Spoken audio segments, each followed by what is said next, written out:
मदनिधामा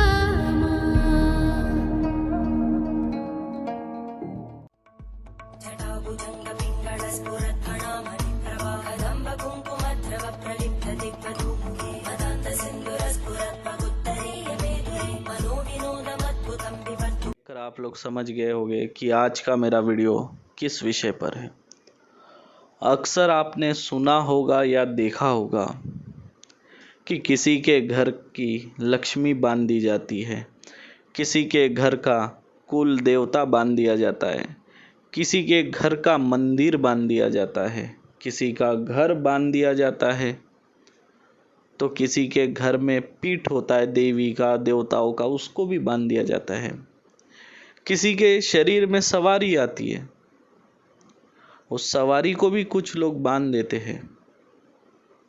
जो बुरे कार्य करने वाले लोग हैं, गलत काम करने वाले लोग हैं, जो मंत्रों का दुरुपयोग करने वाले लोग हैं, ऐसे लोग इस कार्य को अंजाम देते हैं।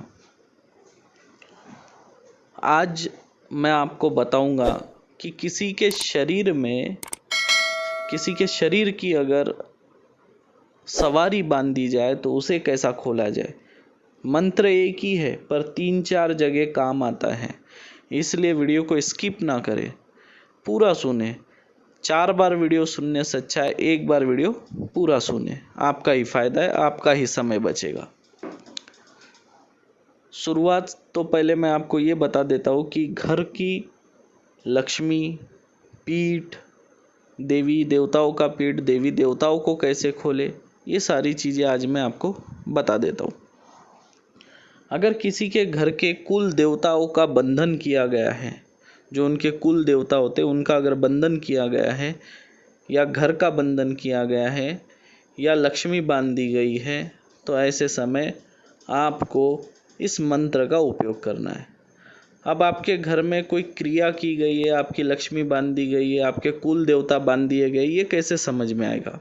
के कुछ लक्षण मैं आपको बता रहा हूँ। जैसे किसी के घर में अचानक से अशांति का माहौल पैदा हो जाना, घर में रहने का मन नहीं करना, घर में ऐसा लगे शमशान में हो, ऐसा महसूस हो, घर में अजीब सी बदबू आने लगे, घर में पति पत्नी में या घर के और सदस्यों में आपस में झगड़े होने लगे, घर में झगड़े हो रहे लेकिन बाहर जाने के बाद सब नॉर्मल हो जा रहा है, तो ये भी उसके लक्षण हैं। अचानक से चलता हुआ कारोबार ठप हो जाना, कोई बहुत ज़्यादा प्रयत्न कर रहा है नौकरी के लिए, अपने करियर के लिए, लेकिन वो कुछ नहीं कर पा रहा हो, घर में सभी के सभी मेंबर खाली हो, या अचानक से घर में बीमारी का दौर चालू हो जाना, ये सारे चीज़ें जो है संकेत देते हैं कि आपके घर के लक्ष्मी या आपके घर के कुल देवता का बंधन कर दिया गया है। तो इससे बचने के लिए आपको क्या करना है?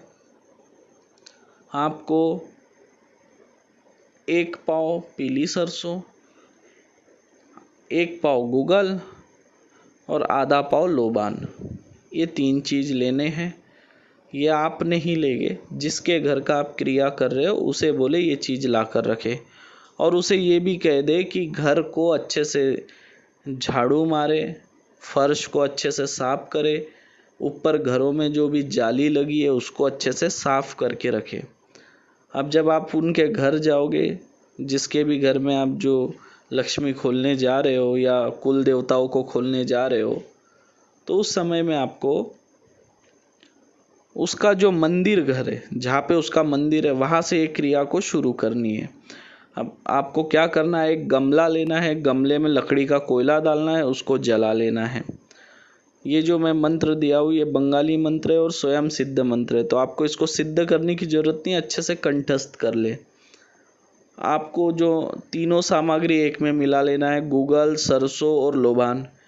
एक मुट्ठी उठाओगे, एक बार मंत्र पढ़ोगे और उस जो गमले में जो कोयला जल रहा है उसमें आहुति डालोगे, और उससे उठने वाला धुआं आप मंदिर में दोगे। शुरुआत में मंदिर जिस रूम में है उस रूम में दोगे, और वहाँ से आपको ऐसे ही करना है, वो गमला हाथ में लेके घूमना है पूरे घर में। ऐसा आपको 21 बार मंत्र पढ़ना है। हर मंत्र के बाद आपको एक आहुति उसमें देनी है। इस तरह आपको 21 बार मंत्र पढ़ना है और पूरे घर में घूमना है। उसके बाद आप गंगा जल लोगे, गंगा जल में 11 बार इस मंत्र को पढ़ोगे। गंगा जल अभिमंत्रित करके थोड़ा थोड़ा सबको पीने दोगे, थोड़ा थोड़ा सबके आंग में छिड़क दोगे। गंगा जल पूरे घर में छिड़कोगे, पूरे घर में, पूजा घर जितने रूम है सब में, आंगन में, आजू बाजू सब तरफ छिड़क दोगे। उसके बाद बचा हुआ गंगा जल उनको दे दोगे उस घर में रहने वालों को, और बोलोगे कि घर के सभी मेंबर नहाते समय थोड़ा थोड़ा गंगा जल डाल के स्नान कर ले। उससे क्या होगा, अगर किसी के ऊपर कोई प्रकोप होगा तो वो भी कट जाएगा। बस इतना ही करना है, उनके घर की लक्ष्मी वापस आ जाएंगी। मंत्र में आपने देखा है आदि शक्ति माँ के आदेश से लक्ष्मी को आदि शक्ति माँ भेज रही है उसके घर वापस, तो लक्ष्मी आ जाती है। उनके घर में जो भी देवता है, जो उनके कुल देवता थे जिनका बंधन हुआ, वो भी वापस आ जाते हैं। तो इस तरह होता है। ये बंधन खोलने के बाद आप एक अपना बंधन मार दे, घर का सुरक्षा बंधन, जिससे कि दोबारा कोई उस घर का बंधन नहीं कर पाएगा। अब अगर किसी सवारी आने वाले व्यक्ति की अगर सवारी बांध दी जाए, तब क्या करोगे आप? तब आप उस सवारी वाले के घर जाओगे, आप खुद के घर पे ये प्रयोग नहीं करोगे। सवारी खोलते टाइम एक बात ध्यान रखना है, खुद के शरीर की सुरक्षा अवश्य आप कर लेंगे। सवारी वाले साधक के घर आप जब पहुंच जाओगे, जहाँ पे वो सवारी आती है, जहाँ उसकी गद्दी पे वो बैठता है, उस रूम में आप बैठोगे। बैठने के बाद आपको क्या करना है, कोयला जला लेना है गमले में, और काली सरसों का उपयोग करना है। यहाँ पे एक मुट्ठी काली सरसों लोगे, मंत्र पढ़ोगे, उसके शरीर से उतारते हुए पैर तक उतारोगे, सर से पैर तक उतारोगे, और उस सरसों को आप उस जलती हुई अग्नि में आहुति दे दोगे। ऐसा आपको 11 बार करना है। उसके बाद 11 बार आपको मंत्र गंगा जल के ऊपर पढ़ना है, गंगा जल को अभिमंत्रित करना है, और उस सवारी वाले साधक को पीने के लिए दे दे, उसके शरीर में छिड़क दे थोड़ा बहुत, उसको मुंह धो लेने के लिए बोलिए उससे, और पूरे घर में वो गंगा जल छिड़क लेगा, और थोड़ा गंगा जल बचा के उससे स्नान कर लेगा। मतलब उसकी सवारी उसी दिन से, उसी वक्त से खुल जाएगी। अब आप समझ गए कि सवारी आपको कैसे खोलना है। अब एक बात आपको और समझा दूँ, मंत्र में जहाँ जहाँ पर आमार शब्द आया है, आमार, आमार मतलब मेरा, मेरा होता है, ठीक है, हिंदी में मैं या मेरा। अगर आप खुद के लिए मंत्र प्रयोग कर रहे हो तो जैसा मंत्र है आपको वैसा ही पढ़ना है, कोई चेंज मंत्र में नहीं करना है।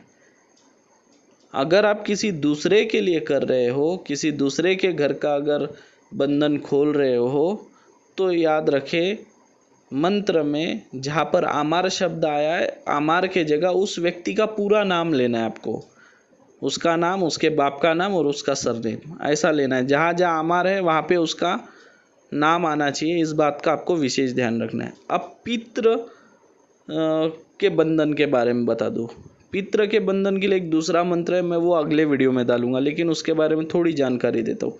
अक्सर आपने देखा है कि पितरों का बंधन कर दिया जाता है। ये बंधन कैसे होता है? कई बार हमारे घर के ही भेदी होते या हमारे घर के ही दुश्मन होते जो हमारे पितरों को बांध देते, या हमारे घर में जो भी गुजरता है उसको बांध देते। तो ये बंधन कैसा होता है? जब भी अंतिम संस्कार होता है, शमशान ले जाया जाता है, तो लाई, मुरमुरा, फुटाना, मसूर की दाल वगैरह फेंकी जाती है। वो दाल, मुरमुरा, फुटाना कुछ लोग चोर लेते हैं और उससे बंधन कर देते मृत व्यक्ति का।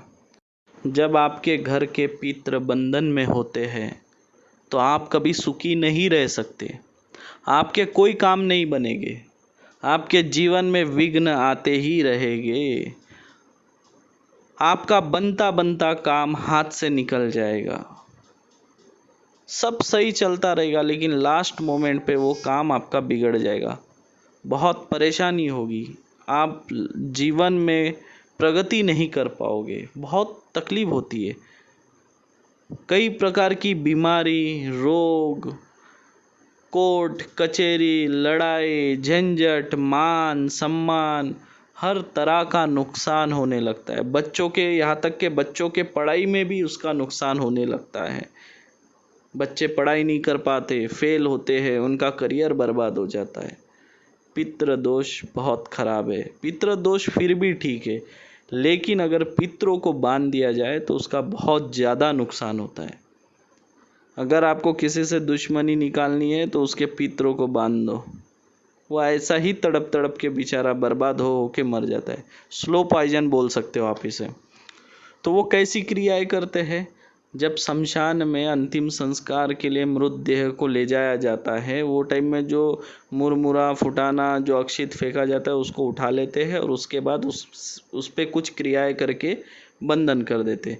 अब वो बंधन खोलने के लिए मैं एक मंत्र दूंगा आपको अगले वीडियो में। तो आपको कैसा करना है, आपके घर में लास्ट जो सबसे आखिरी जो मृत्यु हुई है, आपके खुद के घर में, दूसरे परिवारों का, काका चाचा का नहीं बोल रहा हूँ, आपके खुद के परिवार में, आपके खून में, उनका अंतिम संस्कार जिस शमशान में हुआ था, आपको उसी शमशान में जाके मैं एक क्रिया बताऊंगा, उस वीडियो में एक मंत्र बताऊंगा, वो आपको करना है। तो आपके पितृ, सारे पितृ जितने भी बंधन में होंगे सब खुल जाएंगे, सबकी मुक्ति हो जाएगी और आपका जीवन वापस पहले के जैसे सरल बनने लगेगा। आप अपने जीवन में प्रगति करने लगोगे, आपके घर में सुख शांति आने लगेगा।